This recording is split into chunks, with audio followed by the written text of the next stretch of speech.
Good evening all. Aman tutorial में आपका स्वागत है। आज हम लोग एनसीईआरटी ज्योग्राफी चैप्टर 1 का पार्ट 3 देखने वाले हैं, जिसमें कल के वीडियो में हम लोगों ने क्या देखा था, तो प्लैनेट्स के बारे में देखा था और मैंने आप लोगों को बताया था कि किस प्लैनेट्स के कितना मून होता है और वो सन का चक्कर लगाने में उसको कितना टाइम लगाता है। ठीक है, तो आज ये सोलर सिस्टम में ही कुछ टॉपिक्स है जिसको हम लोग क्या करते हैं, तो वन बाय वन करके डिस्कस कर लेते हैं। जिसमें पहला टॉपिक हम लोगों का क्या है, द अर्थ। आज हम लोग अपने प्लैनेट के बारे में चर्चा करने वाले हैं कि हम लोग का प्लैनेट्स कैसा होता है। ये साइज के अकॉर्डिंग मैंने ऑलरेडी कल डिस्कस कर लिया था कि साइज के अकॉर्डिंग पे इसका क्या रैंक है, प्लस जो है वो सूरज से डिस्टेंस के अकॉर्डिंग जो है वो इसका कितने रैंक पे आता है, ये कितने नंबर पे आता है। आज हम लोग क्या करते हैं, तो इसको और अच्छे से जो है वो डिस्कस कर लेते हैं। तो यदि बात की जाए अर्थ की, तो अर्थ का यदि सूरज के डिस्टेंस के अकॉर्डिंग हम लोग बात की जाए, तो सूरज के डिस्टेंस के अकॉर्डिंग यदि दूरी के हिसाब से बात की जाए, तो ये अर्थ जो है वो तीसरे नंबर पे आता है। अर्थ जो है वो किस नंबर पे आएगा, तो तीसरे नंबर पे आएगा। इसके सबसे पास का प्लैनेट कौन होगा, मेरा मरकरी होगा, देन वेनस होगा, देन हम लोगों का तीसरे नंबर पे कौन आता है, तो अर्थ आता है। तो यदि क्वेश्चन पूछा जाएगा कि पृथ्वी जो है वो सूरज की दूरी के हिसाब से, मतलब अकॉर्डिंग टू द डिस्टेंस, पृथ्वी जो है, अर्थ जो है वो कितने नंबर का ग्रह है, तो ये कितने नंबर का ग्रह है दोस्तों, तो वो तीसरे नंबर का ग्रह है। उसके बाद साइज के अकॉर्डिंग की बात की जाए, तो साइज के अकॉर्डिंग मैंने आप लोगों को बताया था, एक ट्रिक मैंने बताया था,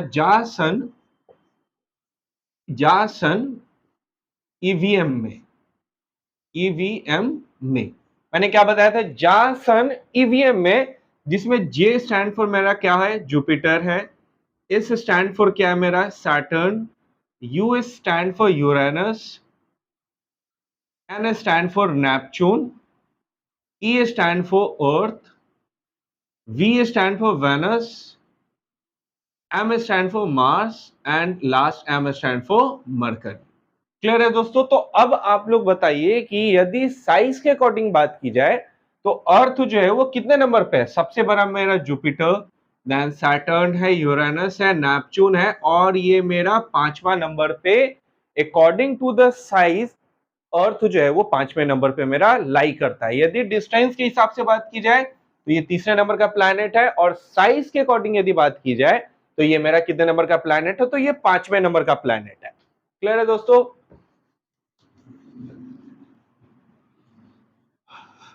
अब अर्थ के शेप की बात की जाए, तो अर्थ का शेप क्या होता है, तो अर्थ के शेप की बात की जाए, तो इसका शेप जो होता है वो क्या होगा, जियोइड होगा।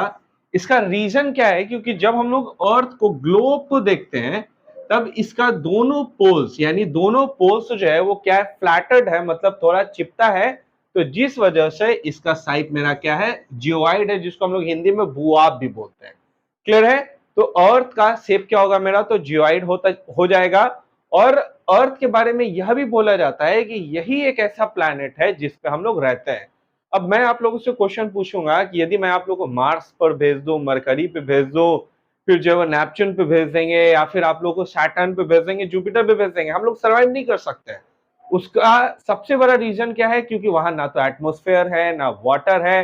मरकरी के पास में जाएंगे तो इतना हीट जनरेट होगा, नेपच्यून के पास में सनलाइट तो पहुंचता नहीं है, तो जिस वजह से वहां पे जो है वो हीट ही नहीं होता है। लेकिन हम लोगों का जो अर्थ है, इसको एक यूनिक प्लैनेट भी बोला जाता है। यूनिक प्लैनेट इसलिए बोला जाता है क्योंकि यही एक ऐसा प्लैनेट है जहां पे एटमॉस्फेयर है, और यहीं पे जो है वो क्या है, वाटर है। यदि ये दोनों नहीं होगा, मतलब ना तो एटमॉस्फेयर होगा और ना ही वाटर होगा, तब अर्थ पर भी जीवन संभव नहीं है। क्योंकि एटमॉस्फेयर के बारे में बोला जाता है कि it is the thin layer of air that bounded the earth surface, मतलब कि यह वायु की पतली परत होती है जो कि क्या करती है, तो पृथ्वी को जो है वो बांधे हुए रहती है। अब एटमॉस्फेयर में ही जितना इंपॉर्टेंट गैस है, जैसे सबसे ज्यादा गैस कौन सा होता है, तो नाइट्रोजन होता है। नाइट्रोजन टोटल कितना परसेंट है, तो यह जो है वो 78% है। देन मेरा ऑक्सीजन है 21% है। उसके बाद अदर गैसेस में मेरा क्या आता है, तो 1% में आपका कार्बन डाइऑक्साइड है, आर्गन है, और ये सारा गैसेस है। तो एटमॉस्फेयर और वाटर की अवेलेबिलिटी होने के कारण हम लोग अर्थ पर रहते हैं। क्या करते हैं, तो अर्थ पर रहते हैं। किस वजह से रहेंगे, तो क्योंकि यहाँ पे एटमॉस्फेयर भी है और वाटर भी। यदि ये दोनों का हास हो जाएगा, मतलब कमी हो जाएगी, तब अर्थ पे भी रहना संभव नहीं है। क्लियर है दोस्तों? इसके अलावा अर्थ को जो है वो हम लोग ब्लू प्लैनेट भी बोलते हैं। Earth is also known as blue planet. Blue planet बोलने का रीजन क्या है? क्योंकि अर्थ का लगभग 2/3 पार्ट जो है वो किस चीज से कवर है मेरा? तो वाटर से कवर है। लगभग 2/3 भाग जो है वो क्या है? पानी से जो है वो कवर है, जिस वजह से अर्थ जो है वो हम लोगों का क्या है? तो वो गैलेक्सी सोलर सिस्टम से देखने पे हम लोगों को क्या लगता है? तो ये ब्लू प्लैनेट देखा जाता है। तो मैंने अर्थ के बारे में आप लोगों को क्या बताया? तो अर्थ जो है वो पहला डिस्टेंस के अकॉर्डिंग तीसरे नंबर का प्लैनेट है। साइज के अकॉर्डिंग ये 5वें नंबर का प्लैनेट है। इसका शेप क्या है? मेरा जियोइड शेप है। इसके अलावा अर्थ को यूनिक प्लैनेट मतलब अद्भुत ग्रह भी बोला जाता है। उसका रीजन क्या है? उसका रीजन है तो उसका रीजन यह है क्योंकि यहाँ पर एटमॉस्फेयर भी पाया जाता है एंड वाटर भी पाया जाता है। इन दोनों के कारण ही अर्थ पर जीवन संभव है, यानी हमारी पृथ्वी पर जीवन संभव है। इन दोनों की कमी हो गई तब अर्थ पर जीवन बिल्कुल भी क्या होगा? तो संभव नहीं होगा। ठीक है। इसके अलावा अर्थ को ब्लू प्लैनेट भी बोला जाएगा। ब्लू प्लैनेट क्यों बोलते हैं? क्योंकि इसका 2/3 पार्ट जो है वो किस चीज से कवर है? तो वाटर से कवर है। वाटर से कवर होने के कारण हमें क्या लगता है? तो अर्थ जो है वो एक ब्लू प्लैनेट नजर आता है। आई होप आप लोग को अर्थ के बारे में क्लियर हो गया होगा। अब हम लोग का नेक्स्ट टॉपिक है सैटेलाइट के बारे में। तो जैसे मैंने आप लोग को बताया कि अर्थ मेरा क्या है? प्लैनेट। उसका रीजन क्या है? उसका रीजन ये है क्योंकि ये head of the family, head of the solar system, वो उसका चक्कर लगाता है। तो जो भी सन का चक्कर लगाएगा वो प्लैनेट, मतलब कि ये सन है और इसका टोटल नंबर ऑफ प्लैनेट्स मेरा कितना? 8 है, जो कि इसी में अर्थ भी आता है। तो अर्थ क्या करेगा? सूरज का चक्कर लगाएगा। तो ये मेरा क्या होता है? तो जिस वजह से ये प्लैनेट होगा। अब प्लैनेट से भी छोटा मेरा क्या होगा? सैटेलाइट होगा। सैटेलाइट क्यों बोलते हैं? क्योंकि जो भी सेलेस्टियल बॉडीज प्लैनेट का चक्कर लगा दे, मतलब जो सूरज का चक्कर लगा दे, वो मेरा हो गया प्लैनेट। एंड जो प्लैनेट का जो चक्कर लगा देगा उसको हम लोग क्या बोलते हैं? ये सैटेलाइट बोलते हैं। क्लियर है दोस्तों? तो सैटेलाइट के बारे में यदि पूछा जाएगा तो सैटेलाइट क्या होता है? तो दो celestial bodies that wandering the planet known as satellite. जैसे मैंने कल आप लोगों को बताया था कि मरकरी का 0 मून होता है, वेनस का 0 होता है, अर्थ का 1 होता है, फिर ये मार्स का 2 होता है, जुपिटर एंड सैटर्न का 53 होता है। उसके बाद मैंने आपको यूरेनस के बारे में 27 और नेपच्यून के बारे में 13 बताया था। तो उसका मतलब क्या हो गया है कि जुपिटर के लगभग चारों तरफ 53 मून जो है वो बॉन्डिंग करते रहते हैं। मतलब क्या है कि यदि ये जुपिटर है तो इसके चारों तरफ लगभग 53 मून जो है वो लगभग ये जो है वो बॉन्डिंग करते रहते हैं। तो यही क्या होता है? तो सैटेलाइट होता है। जिस तो सैटेलाइट समझ में आएगी, जो प्लैनेट का जो चक्कर लगा देगा वो सैटेलाइट हुआ, जो सन का चक्कर लगाएगा तो वो मेरा क्या होगा? प्लैनेट होगा।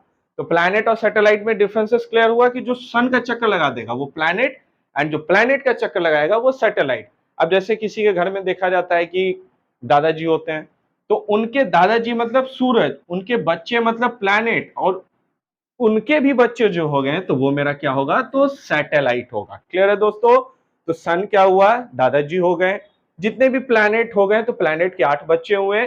अब उनके अलग अलग बच्चे हैं, जैसे मरकरी का 1 भी नहीं है, वेनस का 1 भी नहीं है, अर्थ का 1 है, मार्स का 2 है, जुपिटर सैटर्न का 53 है। फिर मेरा क्या होगा? तो यूरेनस का 27 है, नेपच्यून का 13 बच्चे हैं। क्लियर है? अब हम लोग सैटेलाइट की बात करें तो सैटेलाइट भी कितने प्रकार के होंगे? तो 2 प्रकार के। एक मेरा नेचुरल सैटेलाइट होगा एंड एक मेरा क्या होगा? मैनमेड सैटेलाइट होगा। मैनमेड तो नेचुरल का मतलब क्या होता है? कि जो भगवान ने बनाया, मतलब जो इंसान ने नहीं बनाया, जो इंसान भगवान ने बना दिया उसको हम लोग बोलते हैं नेचुरल सैटेलाइट बोलेंगे। जैसे हम लोग का मून है, तो मून क्या है? तो नेचुरल है, क्योंकि भगवान ने थोड़ी जाके अर्थ के बाहर रख दिया एक तो मून को कि लो तुम जो है वो, इंसान ने तो रखा नहीं है, सॉरी, वो तो भगवान ने रख दिया। तो भगवान के द्वारा जो बनाया गया, जो प्रकृति के द्वारा बनाई गई, उसको हम लोग बोलते हैं नेचुरल सैटेलाइट बोलते हैं। एंड ह्यूमन मेड सैटेलाइट का मतलब क्या होता है? जो इंसान के द्वारा बनाया जाता है। अब जैसे हम लोग का जो मोबाइल चलता है, इसके अलावा हम लोग जो टीवी देखते हैं, तो वो कैसे चलता है? तो वो चलता है मैनमेड सैटेलाइट के कारण, क्योंकि जब हम लोग एटमॉस्फेयर में पढ़ेंगे तो एटमॉस्फेयर का 5 स्फीयर होता है। सबसे पहला ट्रोपोस्फेयर होता है, फिर स्ट्रेटोस्फेयर, मेसोस्फेयर, थर्मोस्फेयर, एक्सोस्फेयर। ठीक है दोस्तों? ट्रोपोस्फेयर, फिर होगा स्ट्रेटोस्फेयर, मेसोस्फेयर, थर्मोस्फेयर, एक्सोस्फेयर। तो ये जो थर्मोस्फेयर है तो इसी में क्या होता है, तो मैनमेड सैटेलाइट को जो है वो वार्निंग के लिए छोड़ दिया जाता है और उसी से जो है वो हम लोग का जितने भी रेडियो एक्टिविटी जो है वो थर्मोस्फेयर से ही चलती है। तो कुछ ह्यूमन मेड सैटेलाइट का एग्जांपल है, जैसे IRS है, एडुसेट है, एडुसेट, ये सारा जो एग्जांपल है किसका है, मैनमेड सैटेलाइट का। तो नेचुरल सैटेलाइट मतलब जो ईश्वर प्रदत्त, मतलब जो ईश्वर ने बना दिया। मैनमेड का मतलब क्या होता है, जो इंसान ने बनाया। मून क्या है, मेरा नेचुरल सैटेलाइट है। उसका रीजन क्या है, क्योंकि यहाँ पे मून जो है वो इंसानों के द्वारा नहीं बनाया गया। और मैनमेड सैटेलाइट जैसे IRS है, एडुसेट है, इनसेट है, तो these all are the example of manmade satellite. Why? Because they made up of by human, not nature. Clear है? But moon is a natural satellite. Why it's a natural satellite? Because the moon is made by nature, not a man. तो जो nature के द्वारा बनाया गया वो natural satellite, और जो ह्यूमन के द्वारा बनाया गया वो मेरा क्या होगा, तो मैनमेड सैटेलाइट है। इसी के बारे में नेचुरल सैटेलाइट में ही हम लोग को क्या करना है, तो मून के बारे में देखना है। किसके बारे में, मून के बारे में। तो पहला पॉइंट क्या है, तो मून क्या होगा, मेरा एक नेचुरल सैटेलाइट है। रीजन, क्योंकि यह जो है वो इंसानों के द्वारा नहीं बनाया गया, ये प्रकृति के द्वारा बनाया गया। अर्थ से, ये मेरा अर्थ है, अर्थ से मून का डिस्टेंस लगभग कितना है मेरा, तो 3,84,000 किलोमीटर जो है वो डिस्टेंस है। मतलब यदि आपको अर्थ से मून पे जाना है तो कितना डिस्टेंस ट्रैवल करना पड़ेगा, तो लगभग 3,84,000 किलोमीटर का डिस्टेंस ट्रैवल करेंगे, तभी जाकर हम लोग कहां पहुंचेंगे, तो मून पे पहुंचेंगे। क्लियर है? इसके अलावा मून के बारे में यह भी बोला जाता है कि मून जो है, अब जैसे ये अर्थ है, तो मून को अर्थ का चक्कर लगाने में लगभग कितना डेज का लगता है, 27 डेज का वो एक ऑर्बिट पे कंप्लीट करने में उसको टाइम लगता है। साथ ही साथ उसका भी जो एक्सिस है तो उस पे भी उसको कंप्लीट करने में कितना टाइम लगेगा, तो 27 डेज का टाइम लगता है। इसी वजह से हम लोग क्या होता है, तो कभी कभी जो है वो मून का एक ही पार्ट देख पाते हैं। रीजन क्या है, क्योंकि उसको अपने एक्सिस पे भी एक स्पिन करने में कितना टाइम लगता है, तो 27 डेज का समय लगेगा। और ऑर्बिट पे भी कंप्लीट करने में उसको कितना लगेगा, तो 27 दिन का समय लगता है। जिस वजह से हम लोग मून के एक ही पार्ट को क्या कर पाते हैं, तो देख पाते हैं। क्लियर है? इसके अलावा मून के बारे में बोला जाता है, कुछ हॉट पॉइंट्स हैं मून के बारे में, कि मून पर जाने वाले सबसे पहले व्यक्ति की बात की जाए तो वो कौन थे, तो वो मेरे नील आर्मस्ट्रॉन्ग थे। नील आर्मस्ट्रॉन्ग कब गए थे, तो ये गए थे 20 जुलाई 1969 को। इन्होंने पूरे विश्व का, मतलब ये पहला कदम जो है वो मून पर रखे थे। तो यदि क्वेश्चन आ जाएगा कि who the first person that stepped on the moon surface, so the answer is Neil Armstrong, and when he was a step, तो 20 जुलाई 1969 को वो जो है वो चांद पर जाने वाले क्या थे, तो पहले व्यक्ति थे। 20 जुलाई 1969 ईस्वी को। तो नील आर्मस्ट्रॉन्ग जो है वो कौन थे, तो वो सबसे पहले व्यक्ति जो थे उन्होंने चांद पर कदम रखा था। इसके अलावा मून के बारे में यह बोला जाता है कि मून जो है वो रहने लायक नहीं है। उसका रीजन क्या है, क्योंकि पहला रीजन क्या है, एटमोस्फेयर। तो जहां भी एटमोस्फेयर रहेगा नहीं, मतलब वहां एयर नहीं होगा। तो जहां एयर नहीं होगा तो वहां सर्वाइव कर पाना भी बहुत मुश्किल है। मुश्किल क्या है ही नहीं, क्योंकि जो भी ह्यूमंस होते हैं, जो भी लिविंग ऑर्गेनिज्म होते हैं, तो उनका क्या होता है, तो वो लिविंग थिंग्स है, and living things need air to breathe. उनको क्या चाहिए, तो सांस लेने के लिए हवा चाहिए। तो जब मून पे हवा ही नहीं रहेगा तो आदमी वहां कैसे जीवित रहेगा, तो वहां पे वो संभव नहीं है। सेकंड रीजन क्या है, क्योंकि there is no water. Moon पे क्या है, तो वाटर भी नहीं है। अब एटमोस्फेयर नहीं है तो वाटर कहां से आएगा, क्योंकि अब एटमोस्फेयर रहेगा तो प्लांट्स होगा तो फिर ट्रांसपीरेशन होगा, वेपराइजेशन, सारा प्रोसेस जो है वो एटमोस्फेयर के कारण ही होगा। तो जहां पे एटमोस्फेयर भी नहीं होगा, वाटर भी नहीं होगा, तो वहां पे रह पाना बिल्कुल भी संभव नहीं है। तो जिस वजह से मून पे रह पाना हमारे लिए या फिर किसी भी लिविंग थिंग्स के लिए अभी तक पॉसिबल नहीं है। मे बी फ्यूचर का कुछ पता नहीं, फ्यूचर का कुछ कहा नहीं जा सकता। इसके अलावा अब नेक्स्ट टॉपिक देखते हैं हम लोग, एस्टेरॉइड्स, जिसको हम लोग क्या बोलते हैं, तो क्षुद्र ग्रह हिंदी में बोलते हैं। तो साइंटिस्ट का यह मानना था कि जितने भी कुछ प्लैनेट्स जो थे, तो उनका काफी वर्षों सालों पहले, काफी सालों पहले उनके सरफेस पर से कुछ जो है वो पार्ट्स टूट जाने की वजह से वो क्या हो गया, वो हमारे सोलर सिस्टम में आ गया। और सोलर सिस्टम में आने के कारण, जैसे कल मैंने आपको बताया था, तो सन के पास क्या है, तो पुलिंग फोर्स है। पुलिंग फोर्स होने की वजह से जितने भी एस्ट्रॉइड्स है, मेस्ट्रॉइड्स है, प्लैनेट है, सैटेलाइट है, ये सब क्या करता है, तो इसी का चक्कर जो है वो लगाते रहता है। तो जिस वजह से एस्ट्रॉइड्स जो है वो, एस्ट्रॉइड्स के बारे में बोला जाता है कि एक टाइम में, मतलब काफी वर्षों सालों पहले, काफी करोड़ों साल पहले, ये किसी ना किसी प्लैनेट्स के टुकड़े होंगे जो टूट जाने के बाद ये क्या हो गए, सोलर सिस्टम में आ गए। और सन के पुलिंग फोर्स की वजह से वो उसको क्या कर रहा, तो अपने तरफ खींचा और वो उसको चारों तरफ जो है वो नचवाने लगा। तो इसको हम लोग क्या बोलेंगे, एस्ट्रॉइड्स बोलेंगे। एक एस्ट्रॉइड्स बेल्ट भी पाया जाता है किसके किसके बीच में, तो मार्स एंड जुपिटर के बीच में। मार्स एंड जुपिटर के बीच में एक पूरा जो है वो एस्ट्रॉइड्स का बेल्ट ही है। मतलब यहाँ पे बहुत सारा जो है वो एस्ट्रॉइड्स पाया जाएगा। तो क्वेश्चन यदि पूछा जाएगा कि एस्ट्रॉइड्स बेल्ट जो है वो किन दो प्लैनेट्स के बीच में, तो उत्तर होगा मेरा मार्स और जुपिटर के बीच में ये जो है वो पाया जाता है। अब यदि मैस्ट्रॉइड्स की बात की जाए, मेट्रोइड्स की बात की जाए, जिसको क्या बोला जाता है, हिंदी में उल्का पिंड बोला जाता है, तो ये भी क्या है, एक पत्थर का टुकड़ा है। और पत्थर का टुकड़ा होने के कारण सन क्या करता है, तो पुलिंग फोर्स वहां भी लगाएगा और वो जो है वो उसको अपने चारों तरफ नचवाएगा। तो कहीं ना कहीं एस्ट्रॉइड्स और मैस्ट्रॉइड्स बिल्कुल सेम ही है। वो भी जो है वो प्लैनेट्स का ही टुकड़ा है और ये अभी जो है वो एक रॉक के जो है वो फॉर्म में अर्थ का जो है वो क्या, ये सोलर सन का जो है वो चक्कर लगाते रहता है। क्लियर है दोस्तों? अब हमारा ये चैप्टर क्या हो गया, तो ये बिल्कुल खत्म हो गया है।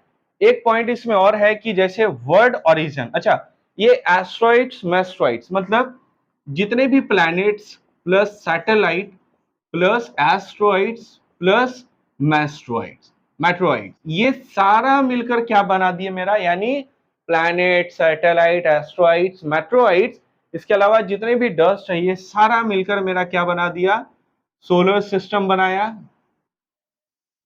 ठीक है दोस्तों, billions of solar system, billions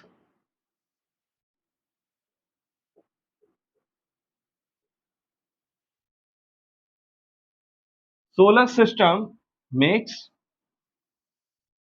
Galaxy. मतलब बहुत सारा सोलर सिस्टम मिलाकर, लाखों करोड़ों सोलर सिस्टम मिलाकर क्या बना दिया, गैलेक्सी बना दिया। और बिलियंस ऑफ गैलेक्सी,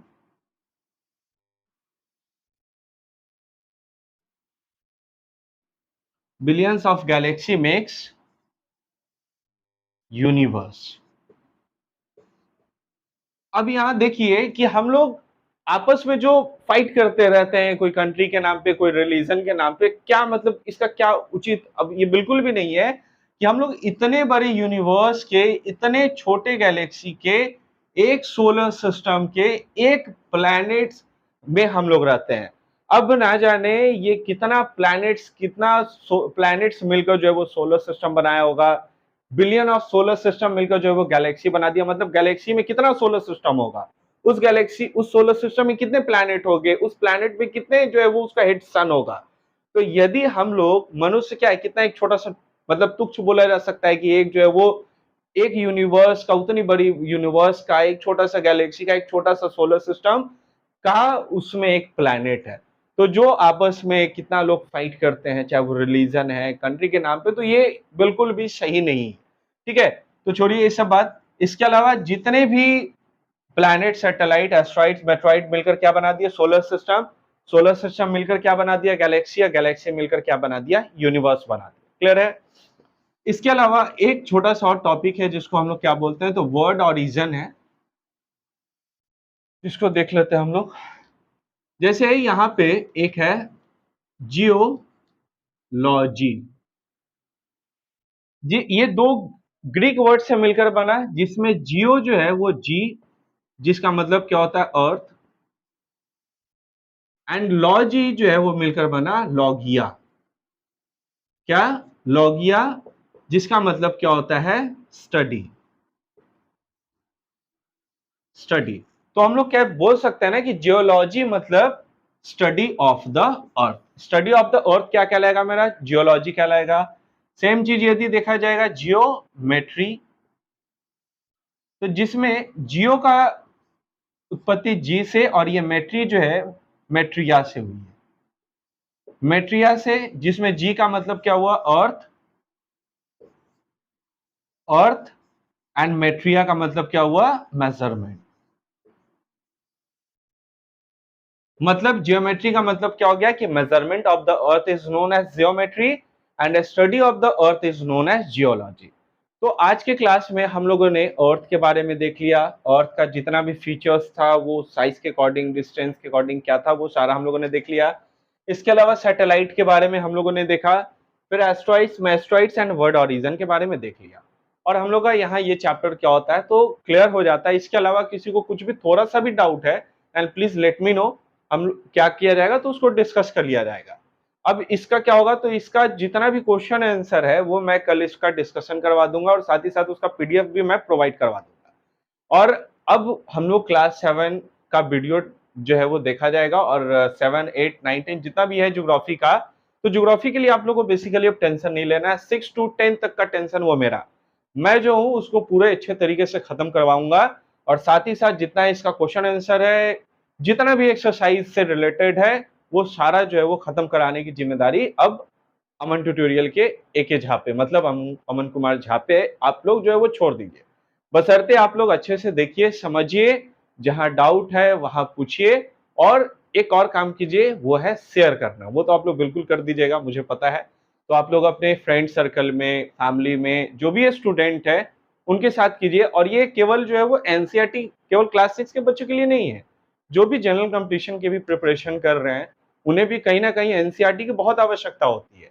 चाहे वो किसी भी फील्ड, एसएससी है, रेलवे है, या फिर बीपीएससी में भी है, तो वहां पे भी क्या होता है, तो बेसिक तो आपको जानना पड़ेगा। यदि आपको एडवांस जानना है तो उसके लिए बिना बेस जाने हुए आप कैसे आप एडवांस की ओर जा सकते हैं। तो अब यदि मुझे छत पर चढ़ना है तो उसके लिए तो सीढ़ी पे तो चढ़ना पड़ेगा ना। तो यहाँ पे मैं सीढ़ी प्रोवाइड करवा रहा हूँ, और साथ में आपको भी चलना है और मुझे भी चलना है। हम दोनों मिलकर क्या करते हैं, तो उस छत तक पहुंचने की हम लोग क्या करते हैं, तो कोशिश करते हैं। क्लियर है दोस्तों? तो जितना हो सके वीडियो शेयर कीजिए और लाइक कीजिए। Thank you so much, have a wonderful day.